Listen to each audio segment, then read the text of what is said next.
कि एक की भी अगर ठीक से जानकारी मिल गई तो मोदी का डंडा चल जाएगा, अब फिर कोई बचेगा नहीं। अब मामूली बात सोचिए कि एटीसी के दफ्तर में चाय पीने की व्यवस्था नहीं है और एटीसी प्रेमिसेस में एम्प्लॉय की संख्या कम है। अब आप समझ लीजिए कि मोदी का डंडा कैसे चलने वाला है। मोदी का डंडा चलने वाला है कि पूछा जाएगा एयरपोर्ट अथॉरिटी ऑफ इंडिया से कि साहब, आप 7,000 करोड़ का प्रॉफिट है आपका, पैसे की कोई कमी नहीं है, फिर आप अपने यहां एम्प्लॉय का क्राइसिस कैसे झेल रहे हैं, क्यों झेल रहे हैं, ट्रेंड एम्प्लॉय आपके पास क्यों नहीं है? इसका क्या जवाब देगी airport authority of India? Airport authority of India अब बड़े निशाने पर है और पूरे एविएशन मिनिस्ट्री के निशाने पर है। उसका एयरपोर्ट अथॉरिटी ऑफ इंडिया सबसे बड़ा महकमा है, बाकी काम भी एविएशन मिनिस्ट्री में होता है, लेकिन एयरपोर्ट अथॉरिटी ऑफ इंडिया अब निशाने पर है क्योंकि उन्हीं के अधीन अब, या चाहे देश भर के सारे एयरपोर्ट हैं, उनका ऑपरेशन है। तो एयरपोर्ट अथॉरिटी ऑफ इंडिया अब पूछ रही है बाकी एजेंसियों से कि साहब, ये एम्प्लॉय कम क्यों है जब हमारे पास पैसे की कमी नहीं है, कैश रिच है, हम 7,000 करोड़ से ऊपर का प्रॉफिट है और ऐसा भी नहीं है कि पैसा कहीं साइफन ऑफ हो रहा है, तो एम्प्लॉय की कमी हम क्यों झेल रहे हैं? तीनों एंगल पर जांच शुरू हो गई है, technical glitch, man made sabotage और साइबर अटैक। इस तीनों पक्ष पर भारत सरकार ने इंक्वायरी प्रारंभ कर दी है मित्रों, और इसीलिए मोदी का मिनिस्टर 2 बजे रात तक रत जगा कर रहे थे। अब कहा जा रहा है कि ऑल्टरनेट क्या हो सकता है।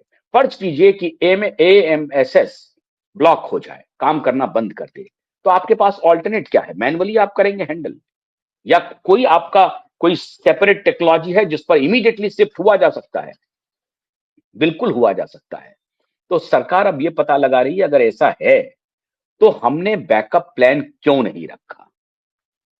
ये राम भरोसे चल रहा है सब कुछ, सब कुछ राम भरोसे। जब तक कोई घटना घट ना जाए तब तक इनकी रावणों की नींद नहीं खुलती है। ये घटना घटने का इंतजार करते हैं, कुछ लोग काल के गाल समा जाएं उसके बाद इनकी नींद खुलती है। ये पहले से कोई प्रिकॉशन लेने के मूड में नहीं होते हैं। जब तक मोदी का डंडा ना चले तब तक ये तैयार नहीं होंगे, मोदी का डंडा चलेगा तो तैयार हो जाएंगे। तो बैकअप क्यों नहीं था, इसके बारे में अब सरकार पता लगा रही है, और अगर बैकअप हो सकता है और नहीं था तो ये रिस्पॉन्सिबिलिटी कौन लेगा? अब जरा सुनिए साहब, रिस्पॉन्सिबिलिटी कैसे आप करते हैं। एटीसीओ एटीसीओ गिल्ड ऑफ इंडिया जो है, इन्होंने जुलाई में वार्निंग दी थी। एटीसीओ गिल्ड ऑफ इंडिया ने जुलाई में वार्निंग दी थी। क्या वार्निंग दी थी? कि ये जो करंट सिस्टम है, स्पेशली मेजर एयरपोर्ट जैसे दिल्ली, मुंबई में, इसमें जो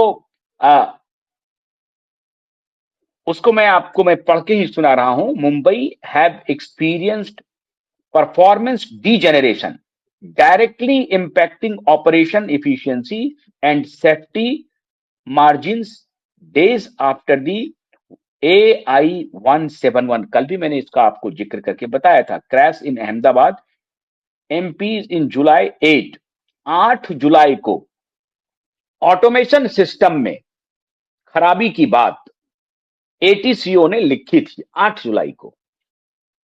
उस पर क्या हुआ साहब?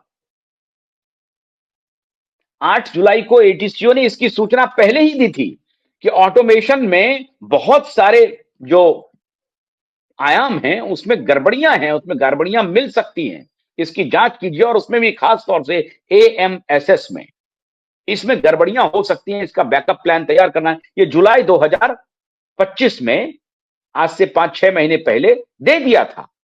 जून में क्रैश हुआ था, 12 जून को, आपको याद होगा अहमदाबाद में जो प्लेन क्रैश हुआ था, उसमें दे दिया था एटीसीओ ने। एटीसीओ गिल्ड ने बजाबता, ये डॉक्यूमेंटेड है कि इसमें गड़बड़ी है, इसको ठीक कीजिए, ठीक कीजिए, ठीक कीजिए। सोई हुई है अथॉरिटी, सोई हुई है, उस पर कोई एक्शन नहीं हो रहा है।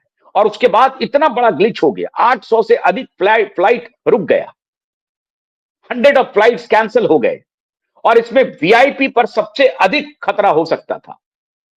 अब कुछ नहीं, इसीलिए मित्रों, अब मुझे आप बताइए कि ये मोदी की गलती है या मोदी के सिस्टम में कोई है जो सेबोटाज कर रहा है? कैसे? बताता हूं। अमेरिका में पिछले 36 दिन से एविएशन डिपार्टमेंट के एम्प्लॉय ने हड़ताल कर रखा है। 50 एयरपोर्ट पे अमेरिका में एयर सर्विस बाधित हो गई है, बंद हो चुका है। और कहा जा रहा है कि ये जो कर्मचारी हैं, ये डेमोक्रेट लीनियंट हैं और डेमोक्रेट से रिपब्लिकन का 36 का रिश्ता है।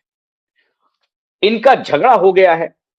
वो कुछ भत्ता मांग रहे हैं, कुछ स्पेशल पैकेज मांग रहे हैं, या उनको सैलरी नहीं मिली है, इसको लेकर के विवाद चल रहा है वहां पे। लेकिन वही डेमोक्रेट गैंग ट्रंप की सरकार को पंचर करने के लिए 36 दिन से वहां पर डिमॉन्स्ट्रेशन हो रहा है। 36 दिन से सब काम ठप है और उसका नतीजा यह हुआ कि 50 एयरपोर्ट अमेरिका के ऑपरेशनल नहीं हैं और बंद होने जा रहे हैं।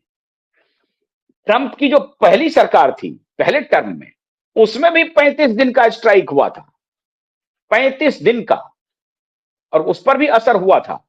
इस बार 36 दिन हो चुका है, कल 36वां दिन था, वो भी खत्म हो गया, वहां भी वही हालत चल रही है। तो क्या ये संयोग है या एक प्रयोग है? भारत में कुछ और चीज हो रहा है, अमेरिका में कुछ और चीज हो रहा है।